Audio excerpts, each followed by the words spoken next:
히브리서 2장 18절. 그가 시험을 받아 고난을 당하셨은즉 시험 받은 자들을 능히 도우실 수 있느니라. 아멘. 어, 주의 날 15주일 37문 봅니다. 고난을 받으사라는 말로 당신은 무엇을 고백합니까? 그리스도는 땅에 사셨던 모든 시간 동안 특히 마지막 때에는 모든 인류의 죄에 대한 하나님의 진노를 몸과 영혼에 친히 짊어지셨습니다. 이렇게 유일한 속죄 제물로 고난을 받아 우리의 몸과 영혼을 영원한 저주로부터 구속하셨고 우리를 위해 하나님의 은혜와 의와 영원한 생명을 얻으셨습니다.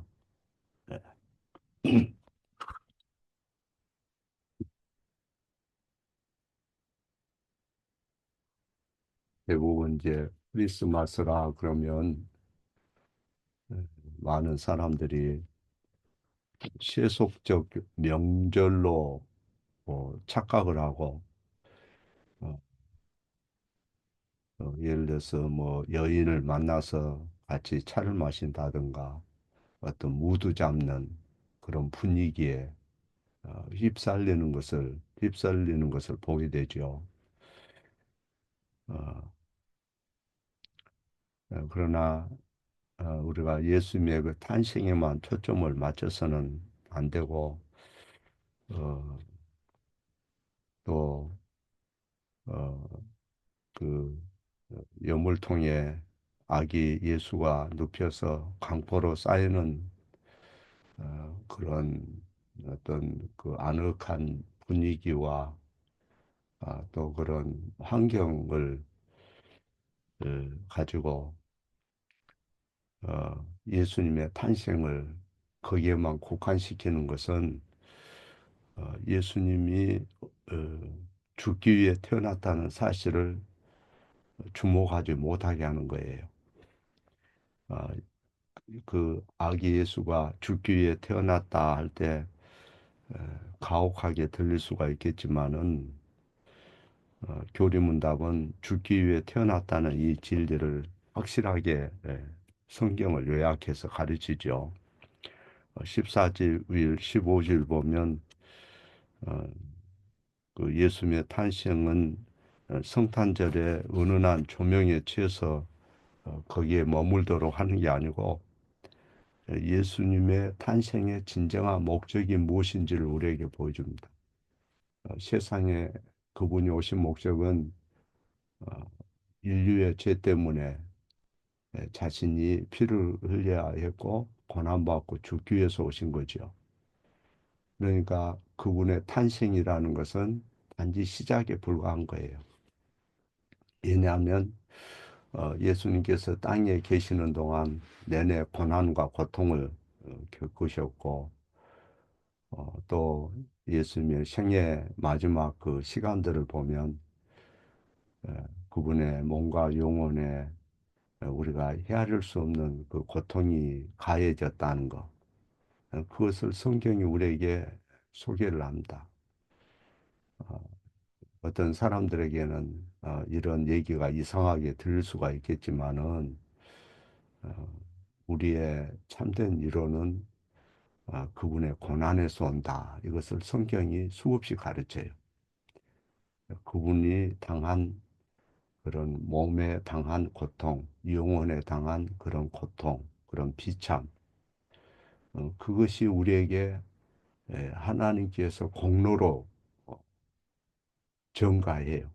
그래서 우리에게 평안을 주고 위로를 주고 선택의 확신도 그저 말씀 없이 확신을 갖는 게 아니고 예수 그리스도의 마지막 날에 죽으심을 알고 또 예수 그리스도를 아는 지식에서 확신이 오는 거죠. 선택의 확신은 예수 그리스도에게 있는 거예요. 그래서 우리의 유일한 위로는 그리스도의 고난밖에 없다. 그래서 지리 37문답에 보면 그리스도는 땅에 사셨던 모든 시간 동안 이런 문구가 있습니다. 땅에 사셨던 모든 시간이라 모든 시간 동안 하나님의 진노를 몸과 영혼에 친히 짊어지셨다. 특히 마지막 생애의 날에 많은 어, 고난을 당하셨다. 여기에 초점이 있어요. 그래서 마가복음은 16장으로 되어 있지만은 종전에도 몇 번 말씀드린 바와 같이 거기에 6장에 할애해서 마지막 날에 초점을 두고 있어요. 그러니까 거의 이 3분의 1, 어, 3분의 1을 마지막 그 날의 고난에 거기에 초점을 두고 있다. 어, 그것은 뭘 얘기합니까? 마가복음이나 공관복음은 예수님의 생애를 우리에게 생, 생애를 그러니까 예수님의 어떤 생애에 대한 그런 전기가 아닌 거죠.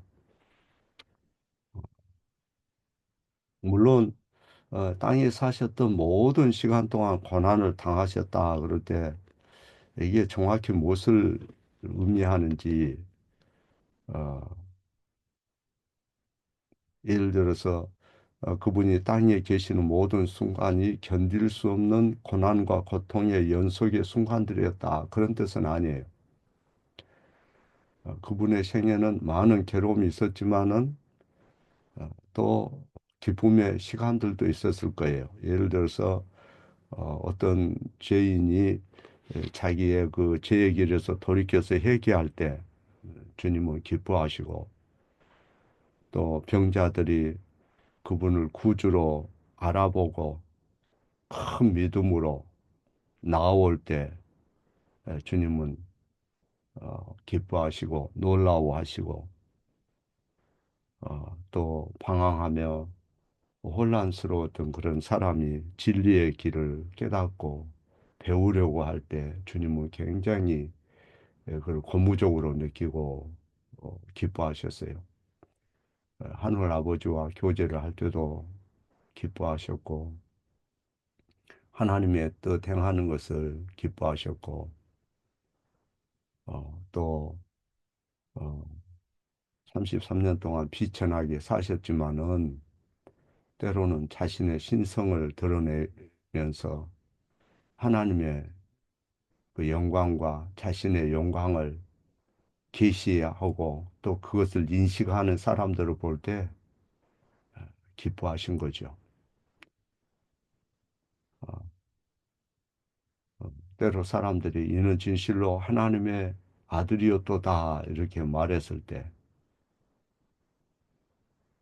제자들도 그 말에 전적으로 동의를 하고 어, 예를 들어서 변화산상에서 그 모습이 변화되고 하나님의 음성이 들리고 할때 베드로도 자기가 무슨 얘기를 해야 될지조차 잃어버릴 정도로 그것은 놀랐다는 것을 우리가 말씀을 통해서 깨달을 수가 있어요. 또 종료주일에 찬양의 함성 가운데 예수님 예루살렘 성에 입성하셨을 때 거기에 사람들도 순간적으로 그분의 광대하심을 찬양하고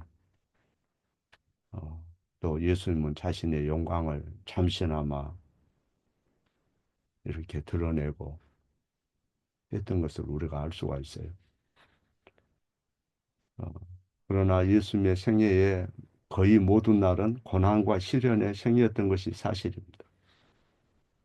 어, 그분이 겪는 고통의 매 순간이 어떠했는지 구체적으로 상세하게 언급하지는 않지만은 또 그런 사례를 성경이 제시하지는 않지만은 성경은 가끔 어, 그분의 그 영광을 숨기기도 하시고 기적과 표적 같은 것을 통해서 드러내기도 하시고 특별히 십자가의 그런 죽음, 속에서도 어떤 이는 그분이 진정으로 하나님의 아들이었도다 이렇게 깨닫는 사람도 있고 그분이 무덤 속에 들어갈 때까지 캄캄한 그런 어둠 가운데서 인식하지 못한 사람도 있고 그랬죠.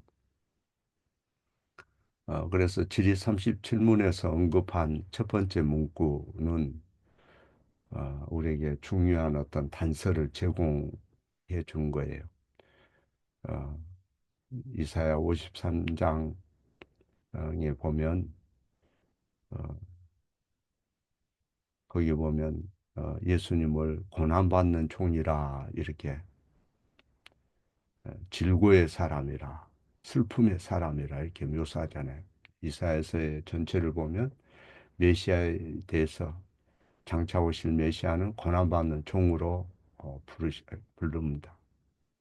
그러니까 예수님은 자기 백성을 구원하기 위해서 하나님이 택한 분이고 많은 사람의 죄를 담당하여 범죄자를 위해서 기도하였다 그랬어요. 12절에. 어, 이사야서 53장 2절을 보면 그는 주 앞에서 자라나기를 연한 손 같고 마른 땅에서 나온 뿌리 같아서 고운 모양도 없고 풍채도 없고 우리가 보기에 흠모할 만한 아름다운 것이 없도다 그랬습니다. 어, 그래서 너무나 평범하고 보통 사람처럼 보였기 때문에 예, 도저히 그곳에서는 어, 어떤 싹이 나올 것 같지 않은 아주 단단하고 완고한 그런 토양에서 나온 그런 어떤 연한 순처럼 그런 뿌린처럼 자라날 것을 이사야가 예수님 오시기 전에 800여 년 전에 예언했다는 것을 보세요. 그 예수님은 하나님의 영광, 하나님 바로 그분이지만 또 기적 가운데 성령으로 잉태했지만은 그분이 이 땅에 오셨을 때 그분의 머리에 무슨 황금빛 후광을 하나님 비춰준 것도 아니고 어, 사람들이 따르고 싶은 흠모할 만한 그런 모습이 전혀 없었다 하는 거예요. 그분은 영원한 하늘에서 영원하신 분이고 하나님 아버지로부터 보냄을 받은 분이고 능력이나 지혜가 무한하셨고 그렇지만 그분을 알아보는 이는 심히 적었어요. 오히려 기적을 행하고 나서 이런 것을 아무에게도 말하지 말라 그러잖아요.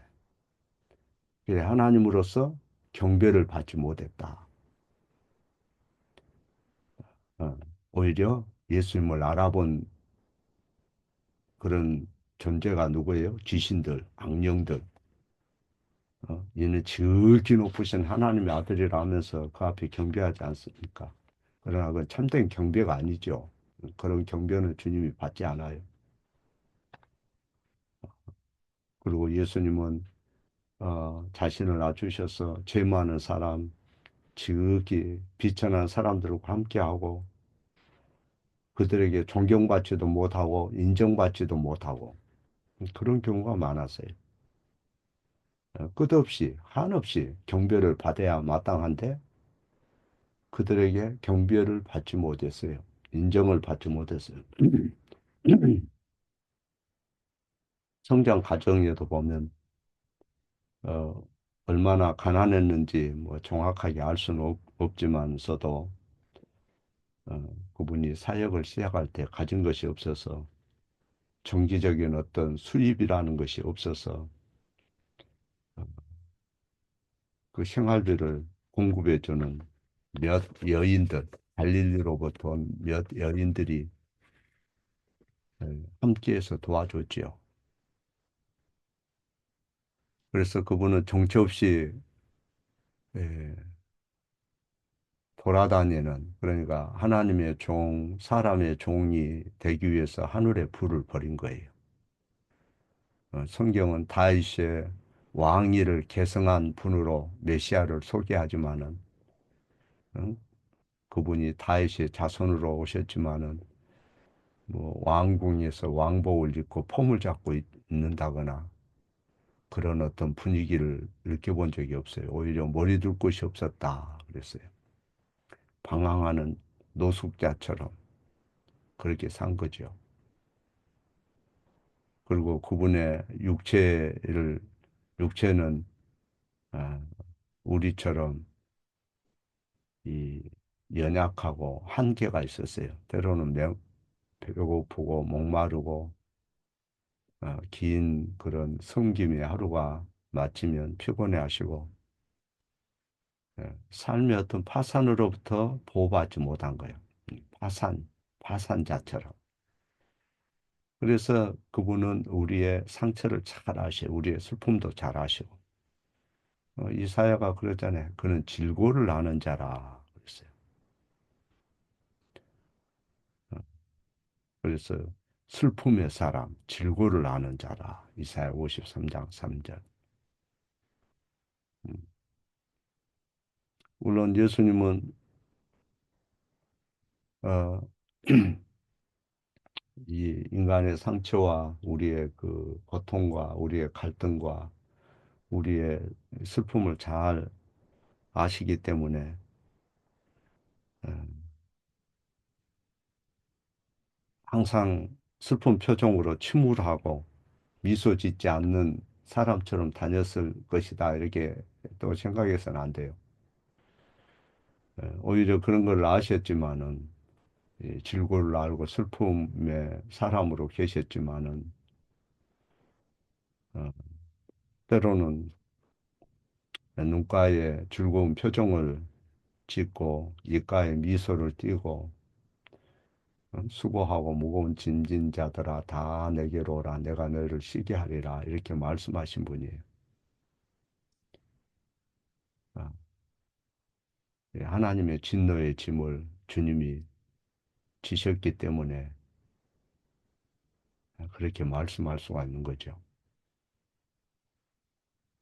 음, 사람이라는 것은 때로는 참 부담스러운 사람도 있고 어, 만나면 긴장되는 사람도 있고 또 어떨 때는 위험한 수술이 기다리기도 하고 또 앞으로 무슨 일이 있을까 두려워하기도 하고 어, 사람은 그런 일들을 늘 겪어요. 그런데 어, 예수님은 이 땅에 오셔서 자신이 결국 하나님의 진노의 짐을 지고 십자가로 끌려갈 것을 항상 그를 인식하고 알고 계셨어요. 죽기 위해서 오신 거예요. 쉽게 얘기하면. 그래서 주변 사람들의 모욕 가운데 시달리고 어, 뭐 더러는 뭐 몇 사람은 소수의 사람들이 예수님을 옹호해 주는 경우도 있었겠지만은 미워하는 사람들이 훨씬 많고 또 성경에 보면 바리새인 서기관들이 얼마나 그들이 아주 교활하게 음모를 꾸미고 죽이려고 했는지 예수님을 살해하려고 아주 그 헤롯 땅이나 바리새인들이 원래 서로 같은 이렇게 서로 별로 좋아하지 않는 사이지만 예수님 죽이기 위해서는 서로 신속하게 하나가 됐어요. 그들뿐만 아니고 지도자들뿐만 아니라 군중들과도 힘든 관계였잖아요. 예.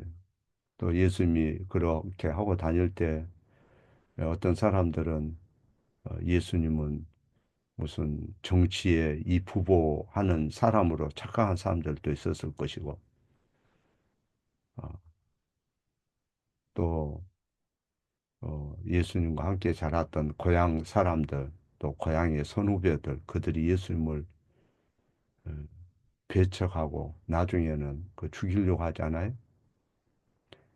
예수님을 더 잘 이해하고 인내하고 같이 대화를 하는 게 아니고 절벽에 끌고 가서 던져버리려고 했죠. 그래서 사람에게 멸시받고 고향 사람에게도 멸시를 받고 그래서 히브리서 4장에 보면 그분은 모든 면에서 우리처럼 시험을 받았다 이렇게 소개를 합니다. 그 시련들이 얼마나 만만치 않은 그런 어려움들이 있었다는 것을 우리에게 알려줘요. 사람은 고통이나 이런 시험이나 질병이 생기면 자기 자신에 대해서 지나치게 연민을 한다든가 또 남을 원망하고 싶은 생각이 드는 거죠. 또 부당한 대우를 받으면 화를 내고 싶고 복수하고 싶고 현실에서 도피하고 싶고 예, 상처가 큰 사람들, 트라우마가 있는 사람들은 누가 조금만 자기하고 상관없는 얘기를 해도 거기에서 시험을, 시험이 되고 뛰쳐나가고 싶어 하고 현실을 도피하고 싶어 하고 그렇게 되는 거예요. 그래서 그런 사람들을 우리가 불쌍히 여기고 기도해주고 끝까지 품어주고 어, 그런데 예, 우리 주님에게도 그런 어, 유혹이 많이 있었다는 거. 그런 시험이 실제로 수없이 있었다는 거. 때로는 그래서 제자들이 화내고 싶을 때도 있었겠고, 유대 주자들을 향해서 오한을 품고 싶은 유혹이 있었을 것이고, 군중들을 생각할 때 멀리 저들을 피해서 혼자 저 어디 오지에서 숨어서 지내고 싶은 유혹도 있었겠지만은, 주님은 신실하셨죠. 끝까지. 충실하셨고. 왜? 저들의 죄를 내가 아, 대신하지 않으면 하나님의 진노에서 그들이 살아남을 수가 없다는 거 아닐까. 그래서 그분의 고난은 우리에게 놀라운 위로가 되는 거예요. 또, 어, 그분은 우리의 모든 불행을 알고 계시고, 그분이 우리를 지극히 사랑하신다는 것. 그래서 그 모든 우리의 허물과 죄를 담당하셨다는 것. 이걸 놓쳐버리면 세상 살면서 많이 힘들 거예요. 그리스도인이라 할지라도. 그래서 히브리서 2장 18절에 그가 시험을 받아 고난을 당하셨은즉 시험 받은 자들을 능히 도우시느니라 그랬습니다. 우리가 겪은 똑같은 일을 주님이 겪으셨어요. 그래서 우리를 그분은 능히 도와줄 수가 있다.